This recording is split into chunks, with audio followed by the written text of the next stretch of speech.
Franklin Everett, master of machines.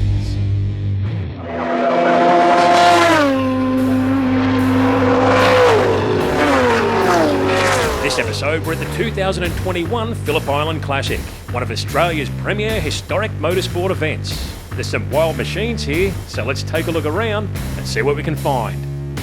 I've just spotted the garage of my good friend Joe Calleja here at Phillip Island. Let's go and check out some killer cars, particularly the 69 Fastback Mustang that's just had a full freshen up. This thing is going to be wild.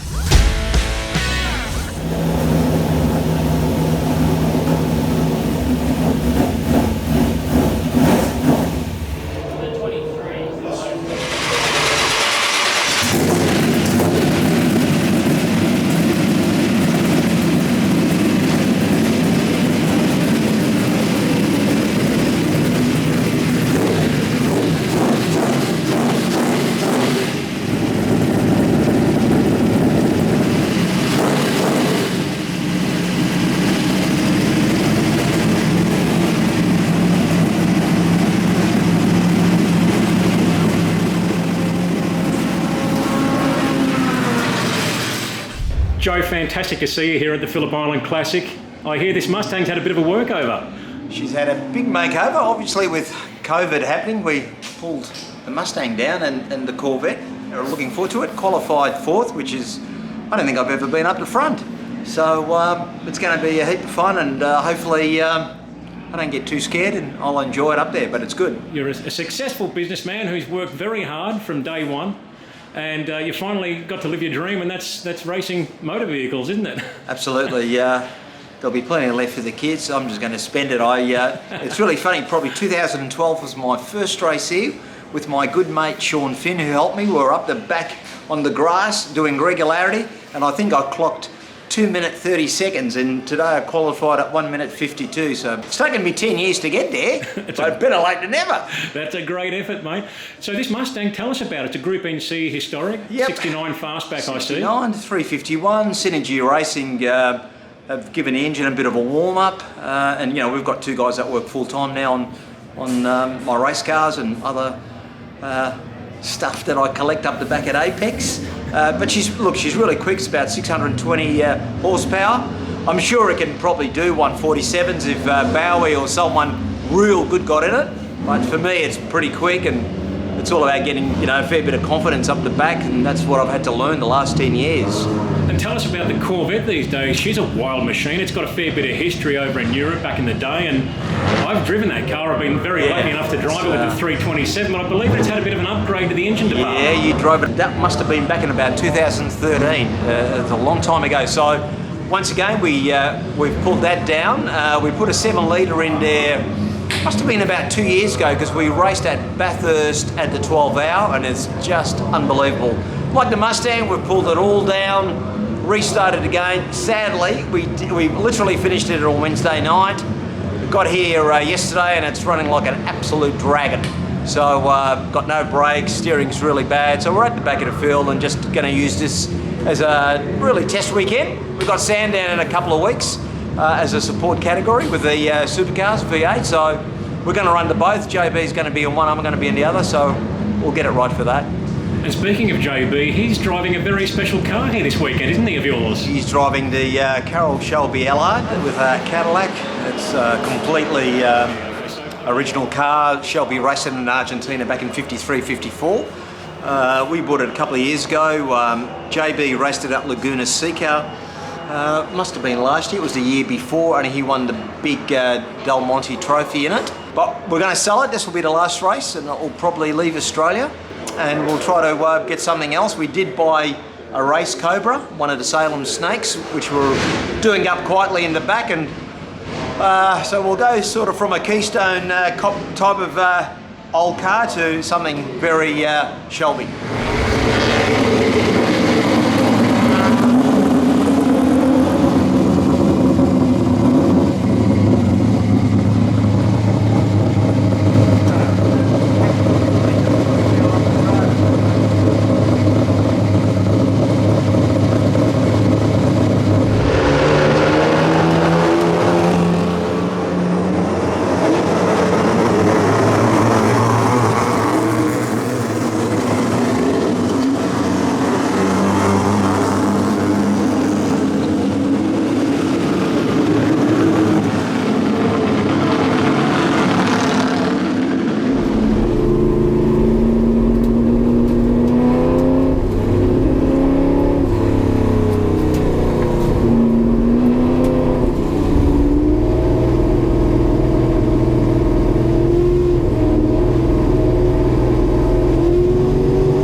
Stay tuned for our next episode to see part 2, and be sure to subscribe to our channel and click the notifications bell because there's a lot more content coming your way.